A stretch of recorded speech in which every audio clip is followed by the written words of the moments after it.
आपण पाहत आहात SM मराठी न्यूज। लोकशाहीच्या रक्षणासाठी सदैव कटिबद्ध असलेले एक रोखठोक व लढाऊ news channel SM Marathi news, जिथे अन्याय तिथे आम्ही।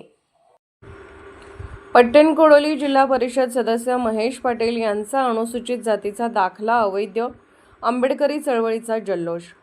जिल्हा परिषद सदस्य महेश पाटील यांचा जातवैधता अर्ज संबंधित सक्षम प्राधिकरणाने नामंजूर केला आहे।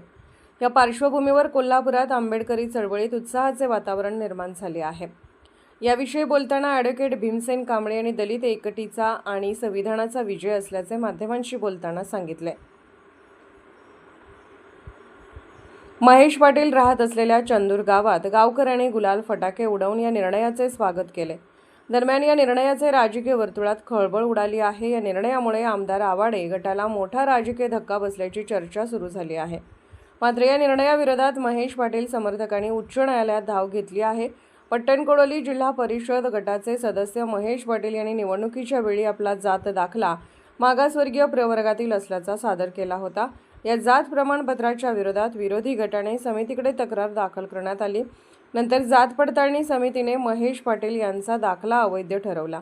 समितीच्या या निर्णयानंतर हातकणंगले तालुक्यात राजकीय वातावरण तापले असून विविध चर्चांना उधाण आले आहे।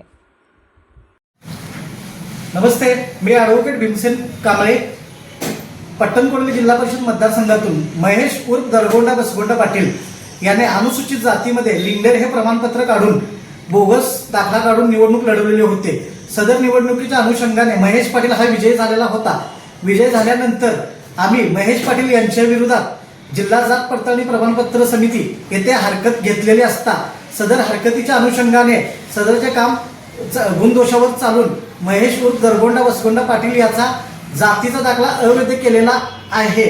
तरी जिल्हा जात पडताळणीने जो निकाल दिलेला आहे तो सामाजिक न्यायाचा, समतेचा असा संदेश देणारा आहे आणि या निकालावर आम्ही पूर्णतः समाधानी आहे। धन्यवाद।